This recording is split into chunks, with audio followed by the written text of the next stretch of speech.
Back in January, Paddy was thrown into a frightening ordeal when Ray Walters threatened to kill both him and Dylan.Paddy. Ray started attacking Paddy, but everything changed when Beowulf suddenly returned, shaken and vulnerable after months of being forced to work on Ray and Celia Daniels' farm as a slave.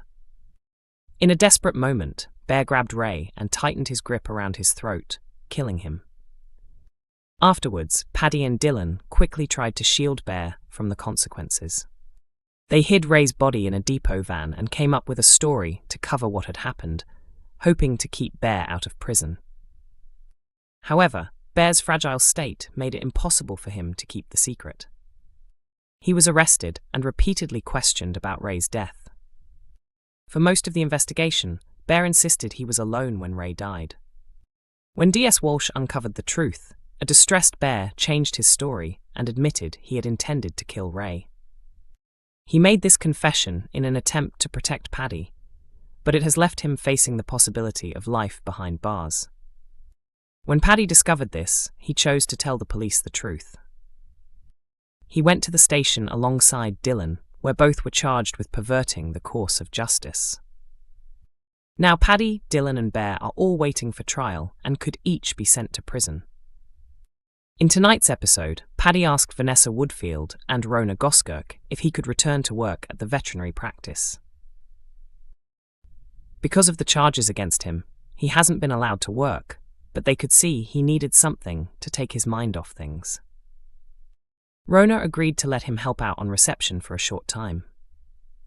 Just as he was about to close for lunch, a woman rushed in, worried about her sick cat. With Rona and Vanessa not around, Paddy decided to take a chance and help. Unfortunately, his lack of focus led to a serious mistake. The woman demanded to file a complaint, and when Rona and Vanessa found out, they were furious with Paddy, knowing he should never have stepped in. Later that evening, Paddy approached Vanessa to apologize. He admitted that he wants to work because it helps distract him from everything weighing on his mind. Feeling trapped in what seems like an endless nightmare, Paddy told Vanessa he just wants it all to stop. However, his expression suggested he might have meant more than just the police case. The storyline continues to explore Paddy's mental state this week. Overcome with guilt and self-loathing, he returns to the vets and heads toward a locked box containing a bolt gun. He recalls a previous moment when he considered using it to end his life. Thankfully, Paddy walks away without taking it and instead goes to Marlon.Dingle's house. This leads into a powerful episode focused entirely on Marlon and Paddy as they face their inner struggles together. Fans of Emmerdale believe they may have uncovered who poisoned Kim Tate after she was left fighting for her life on Monday. Kim was sharing a meal with the Dingle family when she suddenly started choking. As panic spread among those present, she collapsed, prompting Dr. Liam Kavanagh to immediately step in and help. The Dingles quickly rushed her to hospital, where she underwent tests. It was later suggested that she may have suffered from severe mushroom poisoning. Lydia Dingle had already informed medical staff that everyone at the table had eaten the same food. Meanwhile, Graham Foster suspected that someone had deliberately interfered with Kim's meal in an attempt to kill her. Back at the Dingle home, discussions turned to possible motives, with suspicion falling on several people, including Kane Dingle.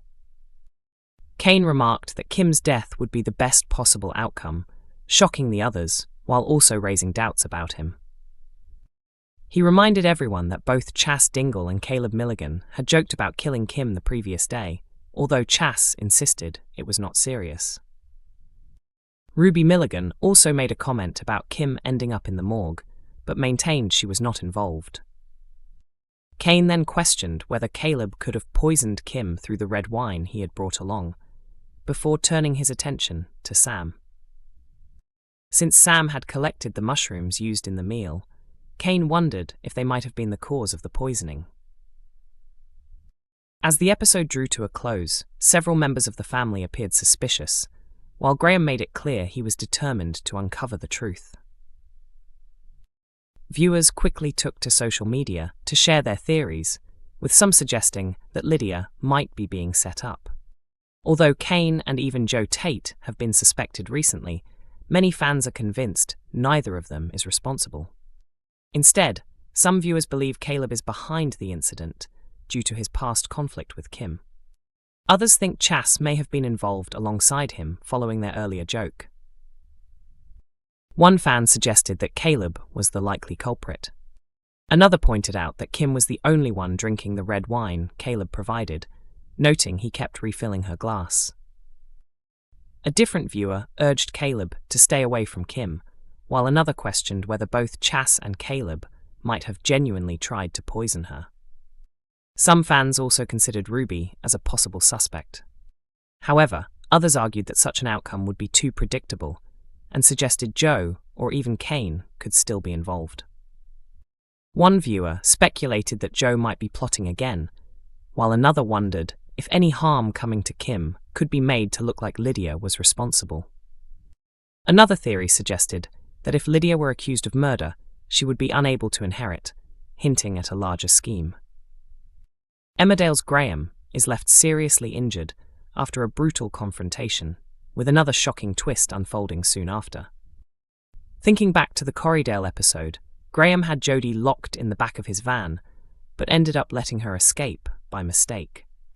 As previously revealed, her escape meant he failed to complete the task he had been given. Now, danger is closing in on the former butler, as the people who hired him are seeking revenge. All they needed was to discover his location, and his choice to help track down Dylan.Paddy exposed him, putting a target firmly on him.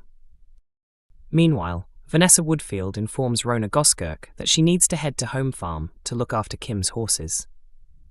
Aware she might run into Graham, Rona lies to her husband Marlon.The about where she's going. When she arrives, she is confronted with a horrifying sight. Graham is badly beaten, covered in blood, and has been stabbed. It's clear his past has come back to haunt him, resulting in a savage act of revenge. Rona is overwhelmed but quickly shifts into action, using her medical skills to try and save him. As she tends to his injuries, there's a sense of panic and emotional conflict. At the same time, Marlon secretly follows her after becoming suspicious of her behavior. He arrives just in time to witness a deeply personal moment, as Rona and the wounded Graham nearly share a kiss.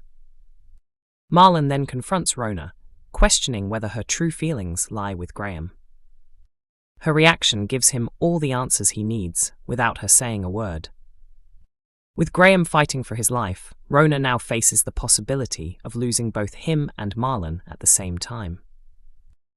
Emmerdale has revealed a crucial piece of evidence that could uncover Paddy Dingle's deception. D.S. Walsh notices an important clue that appears to connect Paddy to the death of Ray Walters, as the police continue searching for anyone who may have assisted Bear Wolf. Earlier in the storyline, Bear admitted responsibility for killing Ray. However, D.S. Walsh believed he didn't act alone and suspected that someone helped him move the body. After Bear attacked Jacob Gallagher at the hospital, he broke his bail conditions and went on the run. Paddy and Dylan.Paddy then began desperately searching for him. Despite their efforts, no one in the village could find Bear. This led D.S. Walsh to inform Paddy that Bear would be arrested again and kept in custody once located. Eventually, Paddy tracked his father down at Anya Barisha's grave. A devastated Bear was kneeling there, speaking aloud and expressing guilt for not doing more to save her. Paddy managed to persuade him to return home, coming up with a plan to keep him out of prison. He suggested that Bear could stay in a secure mental health facility instead of being held in jail while awaiting trial. Bear agreed to the idea, breaking down emotionally and asking Paddy for help packing his things. He admitted that he couldn't continue living the way he had been. When it was time to leave, Mandy and Dylan said their goodbyes. Paddy then drove Bear to the unit, reassuring him that the staff were kind and that he would visit regularly. However, Bear insisted he needed to face the situation alone, saying it would be easier that way. Later, D.S. Walsh visited Paddy at the veterinary clinic to update him. She explained that the mental health facility had contacted the police about Bear. She confirmed that although Bear was currently unfit to return to prison, he would still be transferred there as soon as possible. While speaking, she tried to remain considerate, but her attention was drawn to a rope kept at the clinic. Later that same day, Walsh returned with a reason to gain entry and asked Vanessa to let her inside. Once there, she quietly took a photo of the rope before leaving. She then contacted the station, requesting that Paddy be brought in again for questioning. She stated that she had discovered new evidence. A flashback then revealed that the rope she photographed had been used to tie up Ray's body. Emmerdale continues to air on weekday evenings at 8 p.m. on ITV1 and is also available for streaming on ITVX.